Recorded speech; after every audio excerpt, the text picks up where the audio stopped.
आज रणजित त्रिपाठीचा वाढदिवस आहे आणि उद्या तुमचा वाढदिवस आहे, तुम्ही शुभेच्छा द्यायला आलात, काय सांगणार? आमचं नातं असं आहे दोघांचं की आम्ही एकत्र होतो, एकत्र काम केले, नंतर आम्ही वेगवेगळ्या पक्षात कामं केले, तरी देखील आमचं नातं मी मोठा भाऊ आणि तो लहान भाऊ अशा प्रकारचं घट्ट नातं आहे. ज्या दिवशी 23 तारखेला याचा वाढदिवस झाला साजरा मी केला, 24 तारखेचा वाढदिवस माझा साजरा करायला येतो. हां, कुठे असो, कुठल्या परिस्थितीमध्ये असतो, फक्त एवढंच आहे की मी सकाळी 6 वाजता त्याला उठवतो शुभेच्छा द्यायला.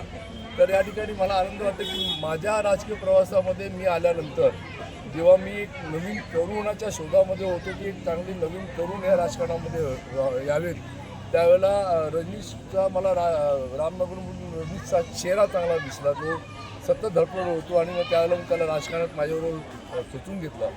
आज तो राजकारणात असूनही एकनाथराव शिंदे साहेबांच्या सांगण्याप्रमाणेच आम्ही सर्व वागतो त्याप्रमाणे माझ्याप्रमाणे तो पण वागतो. 80% समाजकारण आणि 20% राजकारण.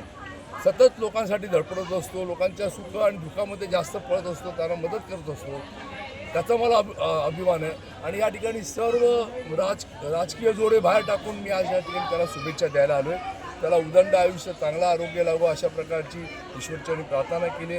त्याच्या मनातल्या सर्व इच्छा यावर्षी पूर्ण हो या वाढदिवसानिमित्त अशा ईश्वरचरणी शुभेच्छा देतो. शिंदे परिवारातर्फे आणि शिवसेना परिवारातर्फे खास करून उपमुख्यमंत्री एकनाथराव शिंदे साहेबांतर्फे त्याला शुभेच्छा देतो. विशू हाफ